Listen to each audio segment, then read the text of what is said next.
I wake up, my eyes open, and I'm extremely grateful that I have the day.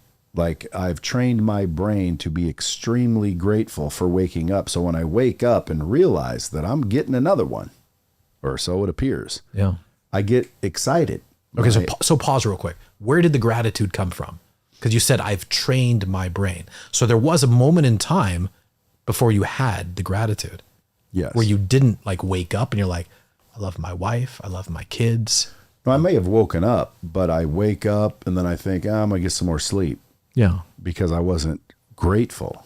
I wasn't in that, I didn't have that perspective. So I trained my brain by putting a sign on my wall that said, congratulations, you get another day. And so I used to wake up and, feel like I'm going to go back to bed, and then I'd read the sign and still go back to bed. And eventually I just started to really understand how lucky we are to get one more day, even one more day. And so I just started to train my brain. And so it became part of me. So now when I wake up, dude, I'm extremely excited to get the day going. Why? Because, dude, I mean, that's a gift. And if you really believe that, dude, it's hard to go back to sleep. So when I wake up at 4:30 in the morning, for whatever reason, I just wake up. And it's not always 4:30. Sometimes it's 5:30. Sometimes it's 6. Sometimes it's 3:45. And I've woken up at 3:45 before, and I think, damn, this is like too early. Yeah. What am I going to do? I only need a couple hours to get my morning routine in. But the reason I wake up is because when I open my eyes, I get excited and the endorphins start pumping. And next thing you know, I'm up. Okay. I'm at 'em. All right. So you're up and at 'em, but let's say tomorrow you woke up and everything got wiped out. So no followers, no money, no network. You wake up, your whole life's changed. There was a movie. Do you remember that movie with Nick Cage?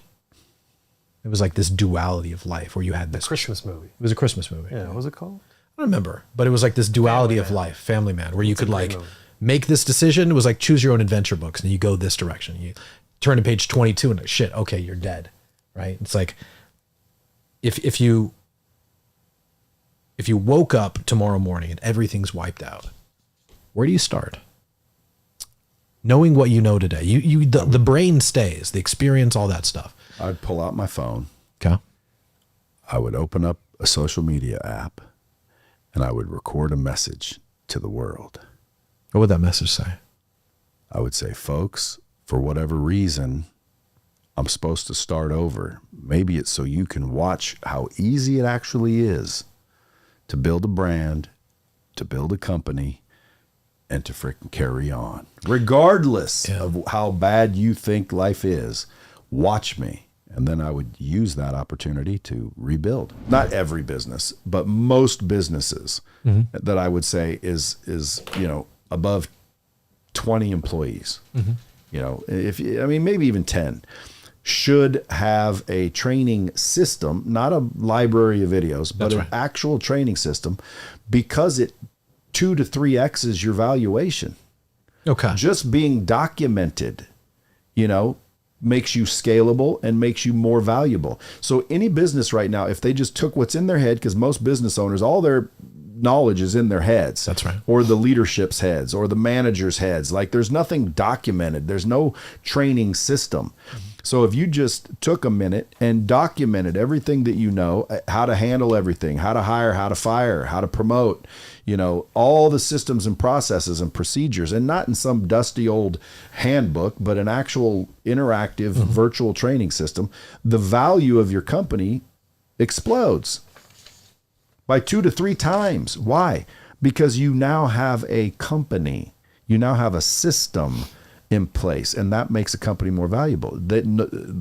People that buy companies, they don't want to buy a person. You. No. Okay, so they're like, well, how do you do this? Well, you do this, you do that. Well, if he goes away, we're screwed. So again, just get a training system. It's $300 a month. Like, dude, is that a lot of money? People pay more than that for toilet paper in the bathrooms, right? They got coffee in their lobby, but 300 is too much to train and develop our most valuable asset, which are people. So any company that's listening, Get yourself a light speed training system. Now, I wish this was Howard Stern, not William Stern. So millions would be listening, and all of a sudden we'd do 100,000 businesses. But we'll edit that. We'll get there. We will get there. And not only that, this will live on in perpetuity. Infamy. So my mentor always told me, he said, if you do more than you're paid for, you always get paid more than you asked for. And so I found that as long as you're not overcharging, and what overcharging looks like is you can't provide any results, but you're charging a number that would say that you could produce like a 10x multiple. That's kind of how I look at it, right? So I charge you $1,000. We should probably be able to make you 10. And I can't tell you if it'll make you 10 tomorrow, or I can make you 10 in, a couple months or whatever the case may be, but we should be able to see some sort of a variable multiple. So one is don't outpace the value you provide.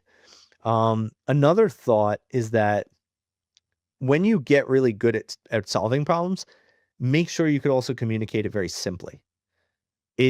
Anybody, any marketing guru or any idiot for that matter, can make things sound complex, but it really takes someone who's skilled to make it simple. Yeah. And for me, I believe life is extremely simple, and I preach that to all my clients. I'm like, life is very black and white. We like to think it's not, but that's your psychology that's messing with you. Life is very, very easy if you understand it. And not to say that you understand like all of this, but your life, because you've built your life based off of your perceptions and your stories and your understandings. So if you can help people make their life more simple, I can guarantee you will get paid more. When you look back at like all of the things that you did to launch E, let's say, into the stratosphere, is it Talk Soup, E True Hollywood Stories, and sort of Howard Stern, or is one, sort of more disproportionately responsible for the success? There's actually one that nobody really knows the story, but back then, the very famous actor Jack Lemmon, Jack, Odd Couple, did all these things, and Jack was notorious for not wanting to publicly promote the projects that he was involved in. He was a very private person and stuff. He didn't do the talk show circuits and all of that, and it frustrated a lot of the media vehicles. And so I was talking to the manager I met at some event, and I said, I really like Jack to come on. And he goes, Jack doesn't do that. I go, well, what do you mean? Well, what does Jack do? They go, Jack likes to be private. He stays home. He plays his piano. He loves that. I said, okay, tell you what, I'll put a piano on the stage, send Jack in. He could play for 1 hour. Nobody will ask him a single question. And the manager went, what? I go, we won't, nobody will, he could just play the piano, show everybody what he loves, and he could get up and leave after the hour. And he goes, could you guarantee that? I go, yeah, I'll guarantee it. And I tell the crew, I said, look, don't talk to him, just leave him alone. So anyway, he came in and he's doing it and he's playing the piano. And you could tell he was like looking around, waiting. He goes, these guys can't be serious. Somebody asked me a question and I got to be prepared to get up and leave. And after half an hour, he realized nobody was doing it, that we actually were keeping our word that nobody would talk to him. And he just turned to the camera and started talking. And he started talking about all the stuff that every reporter in town wanted to ask him for years. And he just talked to the camera. And then after the hour, he got up and left and stuff. All of a sudden, every manager in town was calling me, going, how in the world did you get Jack Lemmon to be on your dopey little cable network? And then we became Hollywood. Then everybody was like, you guys are the Hollywood that we really want to see and the Hollywood we love. And we would get everybody. You go, hey, I'm in town. Do you think I could come on and host for an hour? Yeah. I mean, Paula Abdul and Rodney Allen Rippey and, all those people, the Wayans brothers, that whenever they went in town, they would just pop in and go, could we go on and host? And, we had a studio 24 hours a day. We go, yeah, we'll go turn on the lights and stuff. So it was so impromptu and so pirate that people just embraced it and loved it. It's funny, right? Like thinking back on how many guests you guys had that would like host E. Yeah. I sort of think about what Viacom at the time did with MTV and how they had TRL. Do you remember TRL? Of course. Yeah. It seems like they copied E. They you know, they would have somebody come on. They're looking to promote something because they're in town. I don't know if you remember it, but it was like, Oh yeah. yeah, it was in Times Square. No, we used it. I mean, they were Viacom. They were the big guys with unlimited budgets. That's right. Yeah. And, we would go around and, we're pitching advertisers because, we needed to get sponsor money in. And we just started making fun of MTV. I would have the host go on and go, hey, in case you guys don't know it, the M stands for mom. It's your mom's TV. To the point where the MTV guys got so frustrated, they literally had, this 30-person ad sales group. And, they said, you go and tell those ad agencies that if they sponsor any of this movie time E stuff, we're not going to, help them anymore. And they sent everybody around telling that. And the people at the ad agencies were going, what's movie time? Well, why is the MTV so afraid of it? So they started calling us and going, can you come in and make a presentation? Was there ever a moment, either at Lightspeed or with your personal brand, where you're like, I can't do this anymore?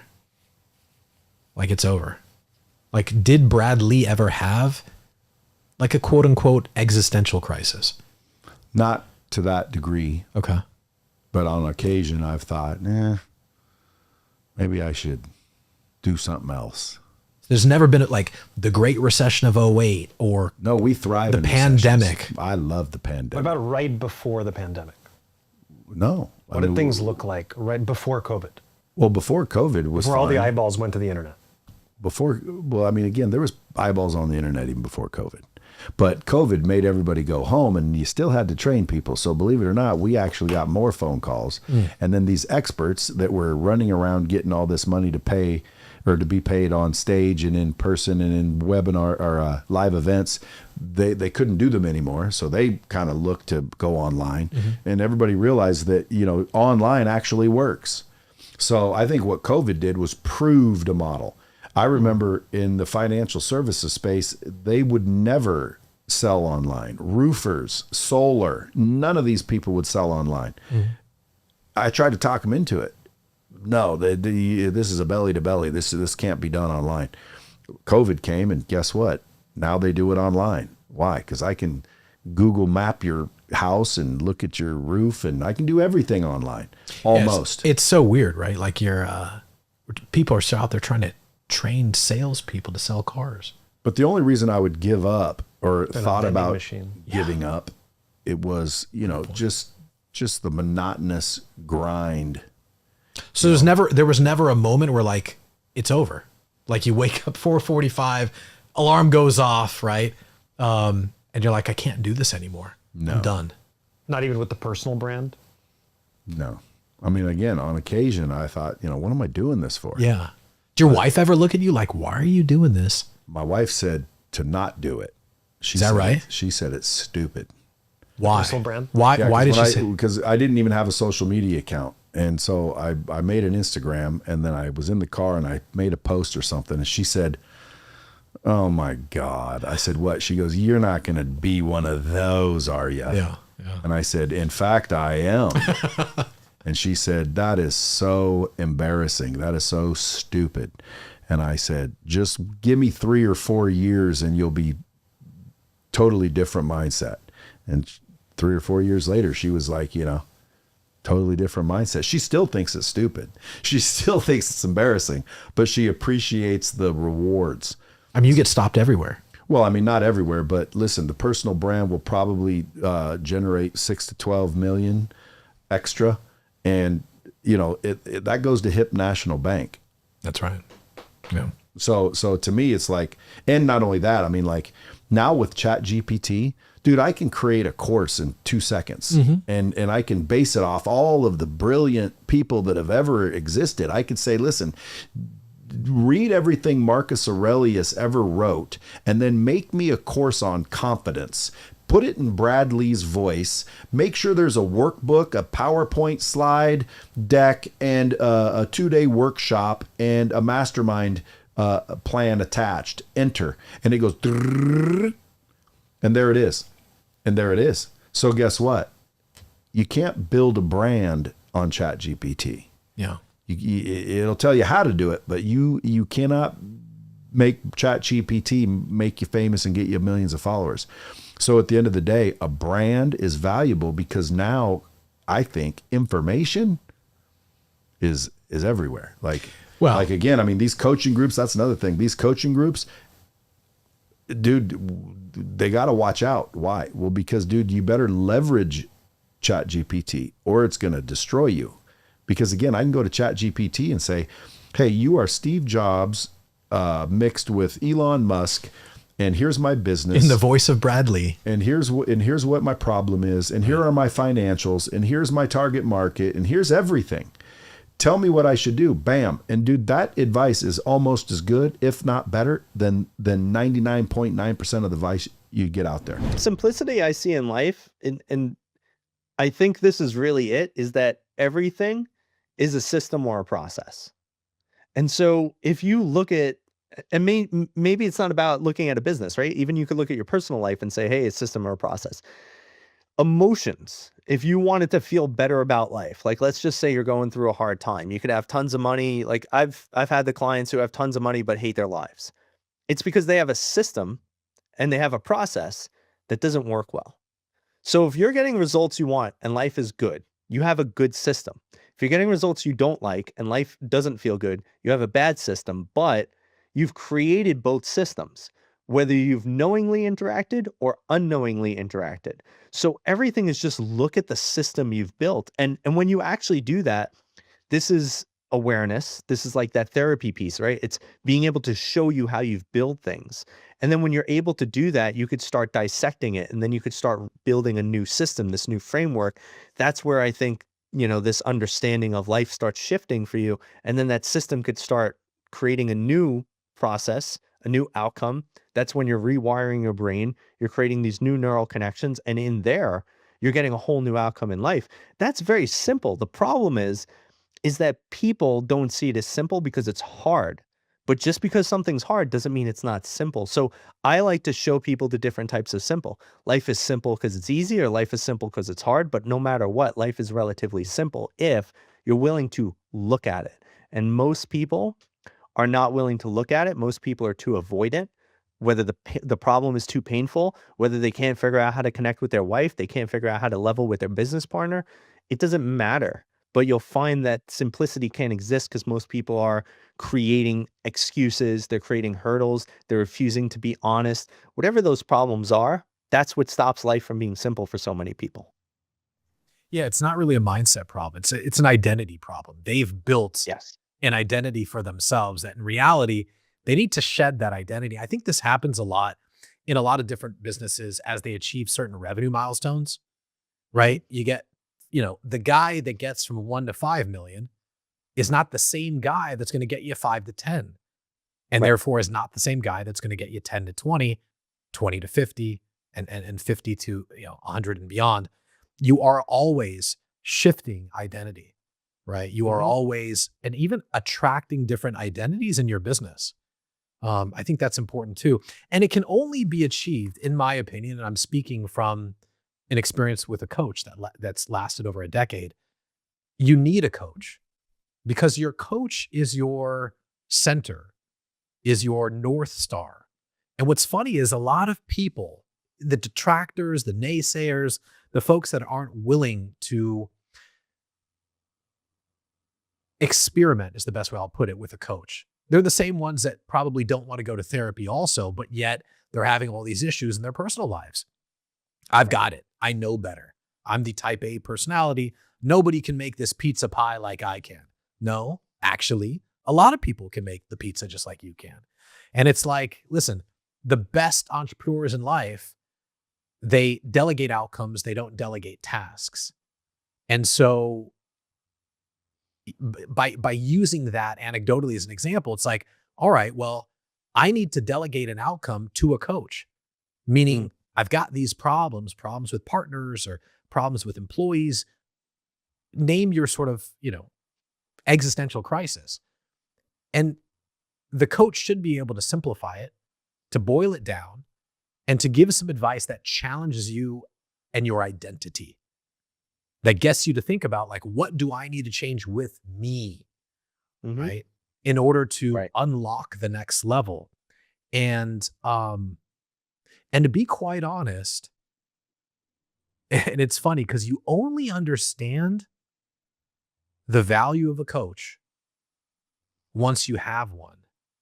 And then you start to see that like, but every sports team has a coach. But it's like no matter where you look in life, there's coaches everywhere.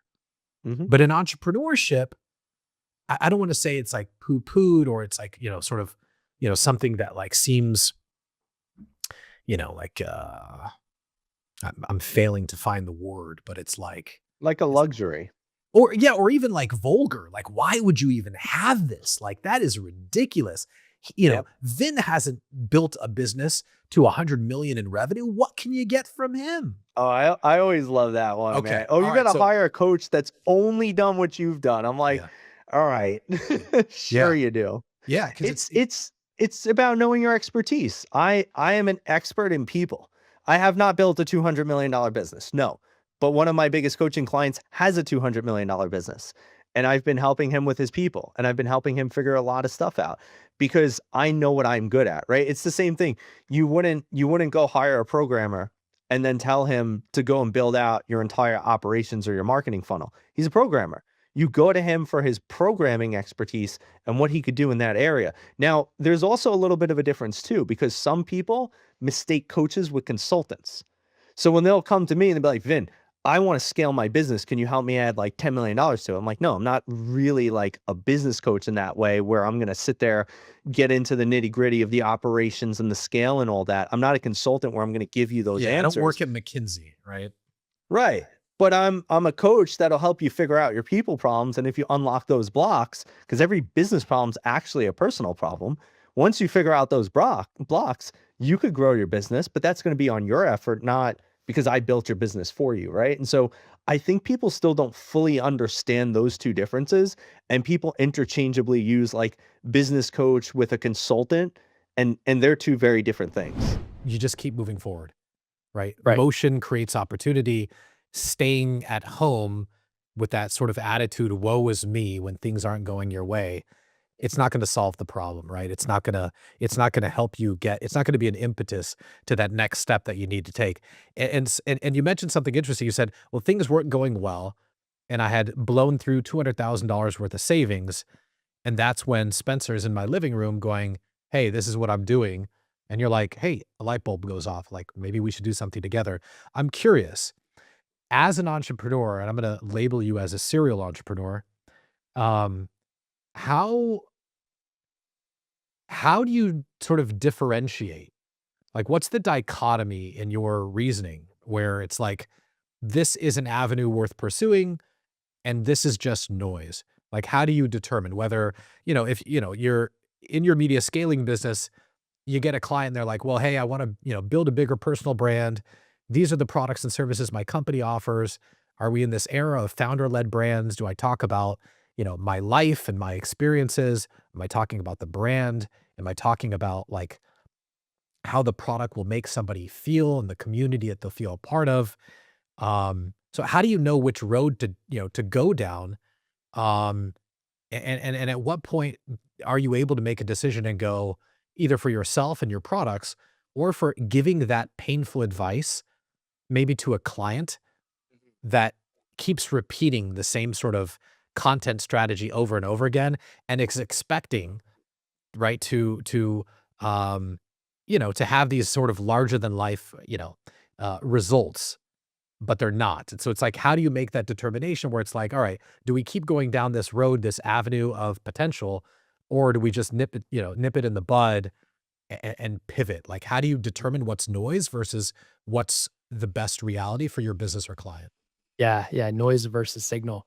And so when to pivot, I think just giving the example of why I felt so strongly I needed to pivot is because commercial real estate was the first industry that I was a part of that is very dependent on what's going on in the economy and what the government is doing, much more so than marketing, right? Marketing, you can always create and spot opportunity. And I'm not saying you can't in real estate either, but real estate is extremely dependent on interest rates, because to be able to have competitive returns compared to even just the S&P 500, leverage is what comes into play. And if you're trying to tackle things all cash and real estate, it's hard to consistently find opportunities and returns that are going to be competitive compared to other aspects. And so I felt like we were just running against a brick wall, and the outlook of interest rates in the economy looked like it was getting worse before it was getting better. And so I didn't see a light at the end of the tunnel. And I also knew that I didn't have the runway to continue to push through either. And I needed to make something happen fast. And so the second part of my answer to your question is leaning into what is your expertise, right? Like that's the biggest piece. And my expertise to that point, and still is digital marketing. And so I was able to jump back into that and create opportunity. I mean, we had the idea of media scaling in January, and by the beginning of March of 2023, I had already built out our website, our funnels. Spencer at that time was still working internally with Iman and spent about 3 months to train new leadership to take over in his position so he could move over. And then we were running financial models and projections and just getting pieces in place, getting ready to launch.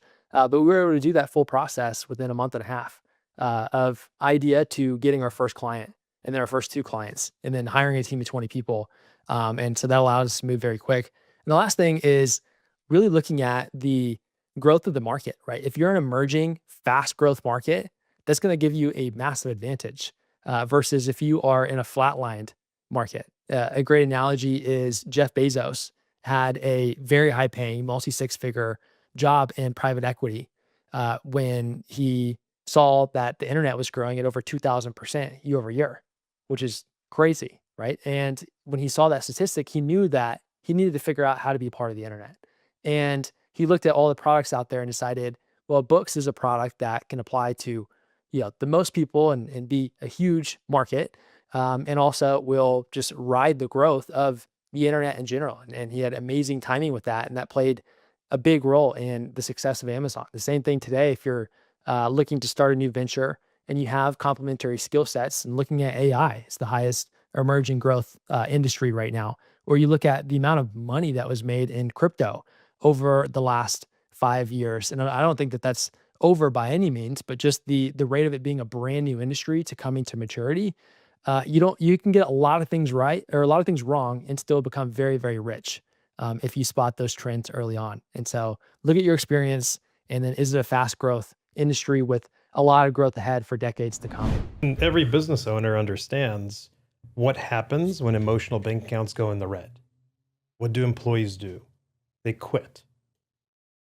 But what James teaches is that employees don't quit because of money, right? That financial remuneration is not at the top of the list for most employees when they're considering whether to stay, whether to go, whether to consider leaving their job and look for something different.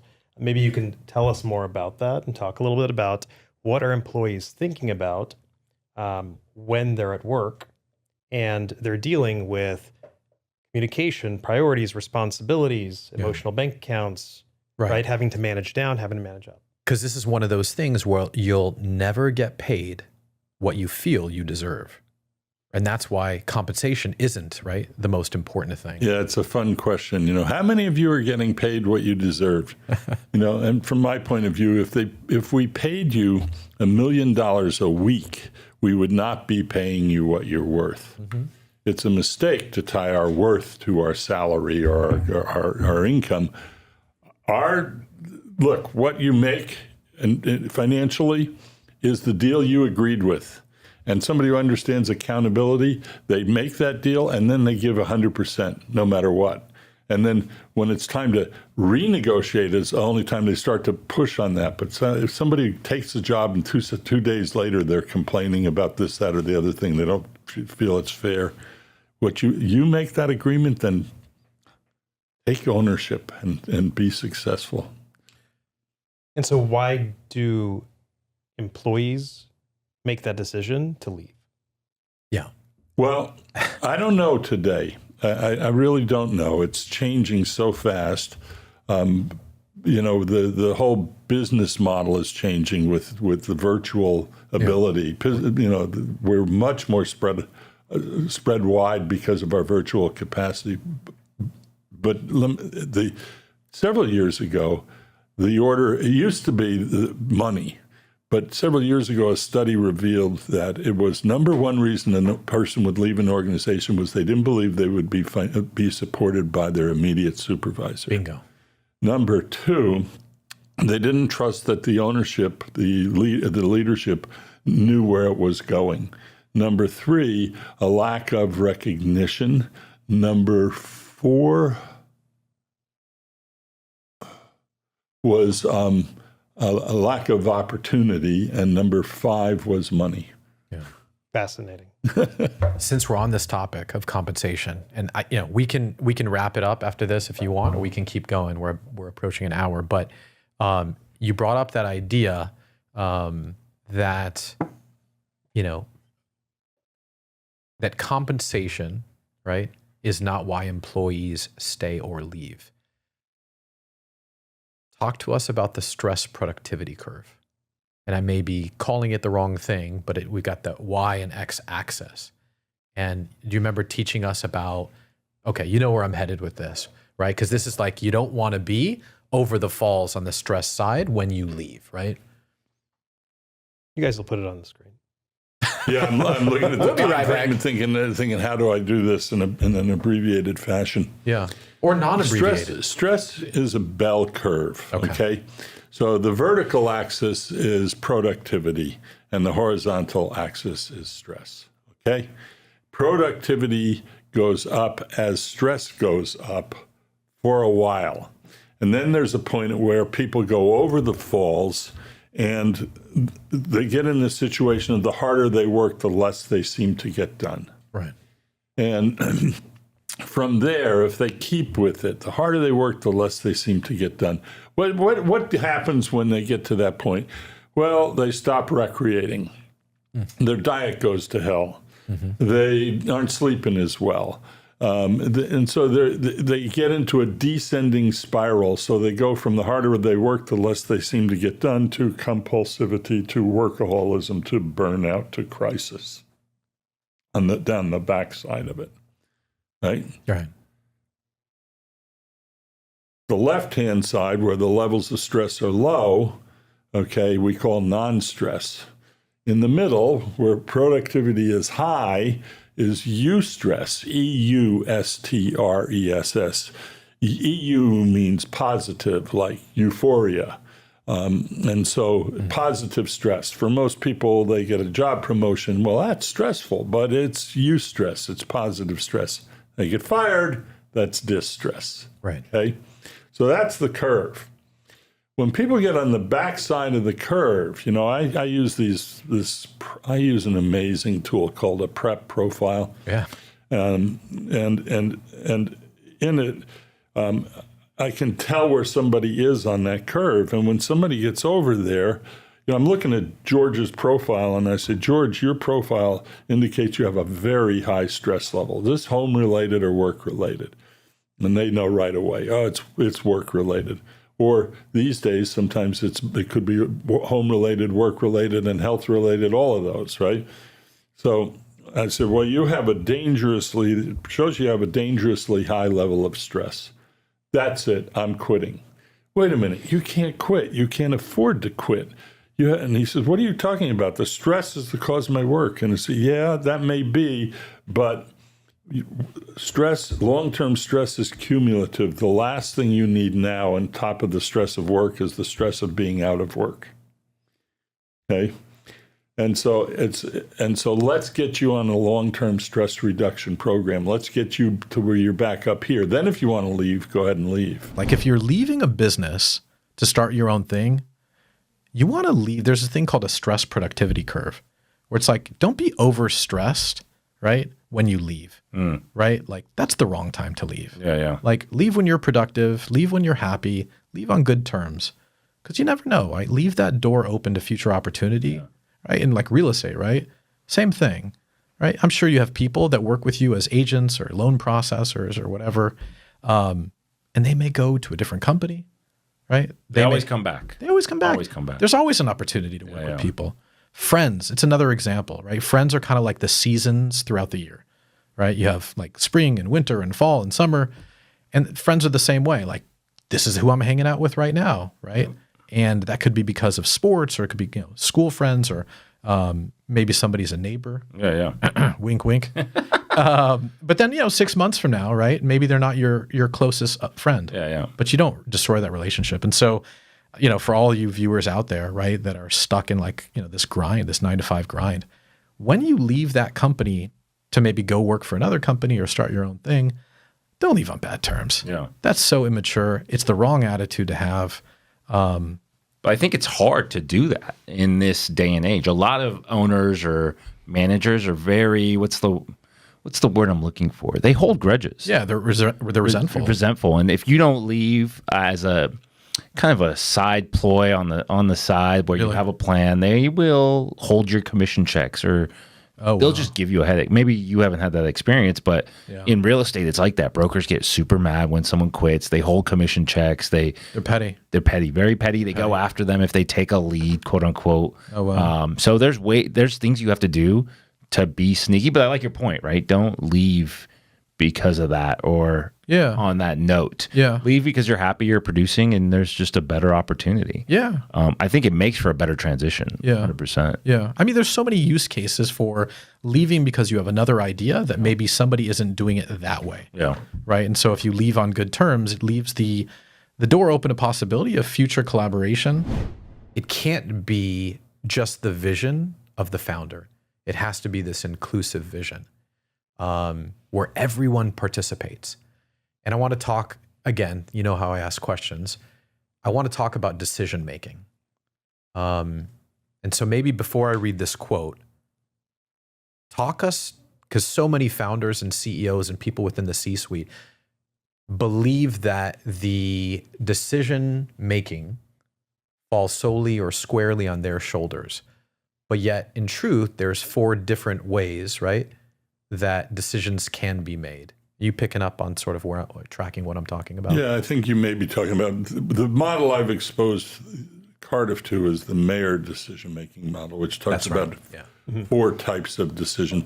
But there's if you get on the internet, you'll find a few different decision-making models, but the point would be, we don't tend to think about the type of decision that we make. Okay. Any company makes thousands of decisions in any given day without ever really stopping to think about, am I making the right type of decision? Make the wrong type of decision, and it winds up being a withdrawal in the emotional bank account of that company. Oh, hold on. Okay. Hold on. Stop right Yeah. Wait, this is too fun. Please talk a little bit more about emotional bank accounts, or come back to it. I'll come back to it. Sounds Okay. good. So we'll be right back. So make the right type of decision. It becomes a deposit in the emotional bank account. Okay. So in the mayor decision-making model, there's a tree, and it's binary, yes or no, and it has 4 questions to it. Mayor, I think his name wasn't John Mayer. That's a singer. I forget his name. He was part of University Associates, which was a very famous consulting firm in the 80s and 90s. And I think they were actually in San Diego. But but there's 4 questions that lead you to making the right type of decision. By the way, the 4 types of decision: a convenience decision. John D. Mayer. Got it. Okay. Doesn't have a lot. See the internet. It's just so like that. This is just an amazing world. So a convenience decision is a decision that doesn't have a lot of impact on the individuals or the organization as a whole. Okay. How many of you supervise people? Everybody raises their hand and say, okay, who's the most appropriate person to make a convenience decision? Who's the most appropriate person to make a convenience decision? The employee. Pardon? The employee. The employee. Whoever is closest to the decision. It's amazing how many people say, well, I am. And almost everybody in a supervisory position makes too many decisions, right? Yeah. And so we're convenience decision, the person that it impacts the most, okay? A command decision is the most autocratic of them. Command decision is something that has urgency. You got to make it now, and we make way too many command decisions. It's the most autocratic, and people used to making command decisions often don't ask for any sort of feedback or input. A consultative decision is a decision where, well, it's my decision to make, but before I make the decision, I'd like some input. I want you to know, William, that I'm also talking to Dean, and I'm talking to Lev, and I'm talking to Tyler to get some input. I want you to know because I don't want you to think just because I'm asking you, I should be doing what you're suggesting. So I gather this. I try and be as unbiased as possible in the first place. And if I am biased, I put it on the table with them. That's right. The reality is that BlackRock controls our government. Okay, Blackstone controls our government. Their board members have control of all of the pensions of every federal worker in the United States and have for 20 years. But they also have extreme influence over the Economic Advisory Council and over lobbying, right? We have private equity firms all across America in every iteration that have been pushing for these interest rates to come down, and they will not help homeowners. They will not help the regular working class Joe. They only help private equity, and these big corporations are the only ones that can afford to leverage it. And they're going to use lower interest rates to buy more housing, to buy more corporations, to further consolidate, and to further strip mine and abuse and exploit the working and middle class of America, and to continue to erode American excellence until there is nothing left, and they will move on to the next country and wash and rinse and repeat again unless we do something. I think it's a perfect way to end it. I think that's where I was headed with my argument, which was post-Great Recession, the divide between haves and have-nots have increased disproportionately so, at least in the United States, contextually. And you can see that consolidation of power and influence and money. Yep. And it's the corporations that are writing the laws. It doesn't matter if you're on the left or the right. Yep. Was it you who said you're purple? Yeah, I'm deep purple. You're deep purple. It doesn't matter. I'm here for the people. I don't care about those parties. Two wings, one bird. We've had 30 years of identical economic, foreign, and fiscal policy, no matter who's in office. They keep us fighting over abortion and trans rights. And that way, as long as we hate one another, we never work together to hate them. And I'm sorry, I hate them. Yeah.